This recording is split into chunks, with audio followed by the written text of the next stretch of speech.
মিথ্যা আশ্বাস দিয়ে আসাটা আসলে ঠিক না। কাদা ছুড়াছুড়ি আগে যেগুলো হয়ে গেছে আগের নির্বাচনগুলোতে অত মানে হওয়ার এখানে কোনো পসিবিলিটি নাই। কেউ যদি ভুল কিছু বলে সেই ভুলের উত্তরটা অবশ্যই দেয়া উচিত। যদি সুষ্ঠু নির্বাচন না হয় তারপরেও আমরা কোনো ঝামেলার মধ্যে যাব না। আমাদের মনোনয়নপত্র জমা দেওয়ার পর ২ প্যানেলেরই মনোনয়নপত্র জমা দেওয়ার পর উৎসব আর আমেজটা অনেক বেশি বেড়ে গেছে। ভোটারদের মধ্যে খুব আনন্দ দেখা যাচ্ছে, আমাদের মধ্যেও খুব আনন্দ আছে ভিতরে। আর একটু কষ্ট হচ্ছে অনেক।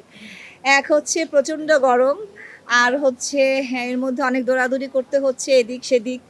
তো সব কিছু মিলিয়েই একটা আনন্দের মধ্যেই আছি। দিন যত বাড়ছে তত কনফিডেন্টও বাড়ছে।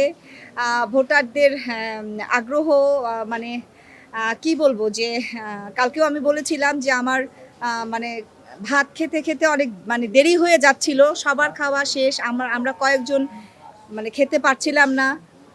তো এর মধ্যে এক ভোটার দেখলাম উনি আমাকে বললেন যে আমি এক্ষুনি আমার বাসা থেকে যে খাবার নিয়ে আসি আপনার জন্য।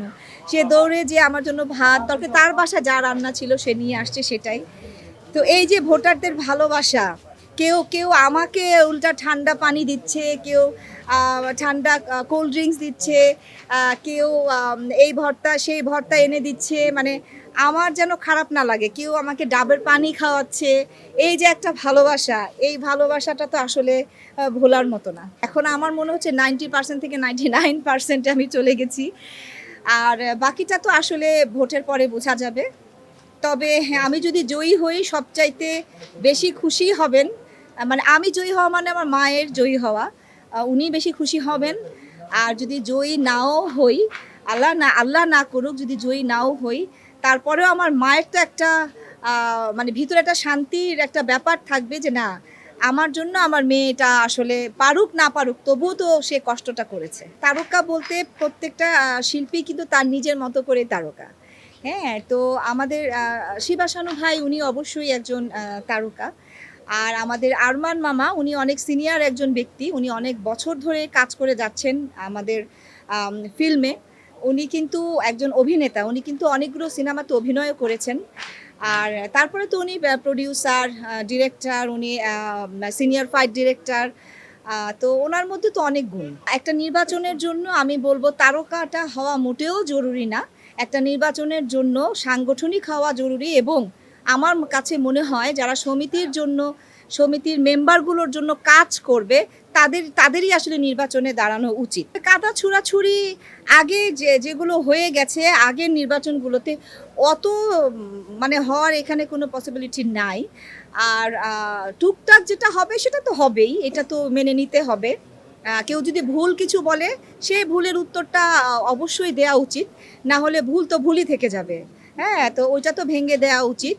আর এটা যদি কাদা ছোড়াছুড়ি হয় তো টুকটাক তো এটা একটু হবেই। ৬টা সংগঠনের সাথে আমি জড়িত।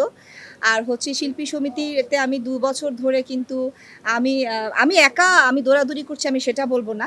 শিল্পী সমিতিতে আমি ২ বছর ধরে আমি যে কাজগুলো করছি কমিটির অনেকে মিলে আমরা কাজ করছি এবং আমি সাংগঠনিক ব্যাপারটা খুব ভালো বুঝি বিধায় আমার মনে হয় যে আমি শিল্পী সমিতিতে নির্বাচিত হলে আমাকে ভোট দিয়ে যদি আমার ভাই বোনেরা আমাকে নির্বাচিত করেন তাহলে আমি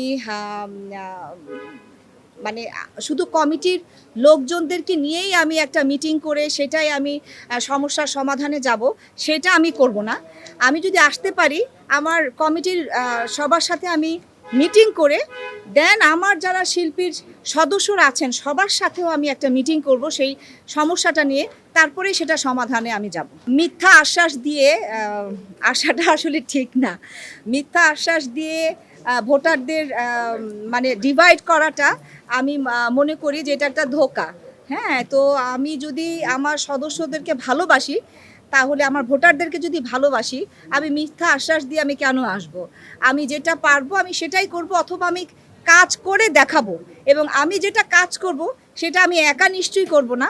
আমার কমিটির লোকরা থাকবেন এবং আবারও বলি যেই কাজই করি না কেন, যেই আমরা মানে নিয়ম বলি বা আমরা মানে একটা মিটিং করে সমাধানের জন্য যেটাই করব আমাদের মিটিংয়ের পরে আমাদের প্রত্যেকটা সদস্যর সাথে আমরা বসবো এবং তাদের মতামত নিব, যেটা ঠিক হবে সেটাই আমরা করব। বাপ্পা ভাইয়ের সাথে আমাদের সবসময় যোগাযোগ আছে। বাপ্পা ভাই আমাদের মানে কি বলবো, আমাদের অ্যাডভাইজার বলতে পারেন এবং আমরা যদি মানে আসতে পারি, ইনশাল্লাহ বাপ্পা ভাই আমাদের কমিটির অ্যাডভাইজার থাকবেন। এবং শুধু বাপ্পা ভাই না, বাপ্পা ভাইয়ের সাথে আরও 2-3 জনের নাম আপনারা তখন পাবেন। সুষ্ঠু নির্বাচন হোক সেটাই চাই। যদি সুষ্ঠু নির্বাচন না হয় তারপরেও আমরা কোনো ঝামেলার মধ্যে যাব না। আর আমরা সবসময় সুষ্ঠু নির্বাচনের পক্ষে আছি, পক্ষে থাকব। আর শেষ কথা বলবো যে আপনাদের সবার কাছে আমি এবং আমার প্যানেলের জন্য দোয়া চাচ্ছি, দোয়া প্রার্থী। আপনারা সবাই আমাদের পাশে থাকবেন। আর যারা ভোটার আছেন, ভোটারদের জন্য একটা কথাই বলবো যে আপনারা যারা মনে করবেন যে আমাদের শিল্পী সমিতির জন্য যোগ্য প্রার্থী সেই, তাকেই আপনারা ভোট দিবেন।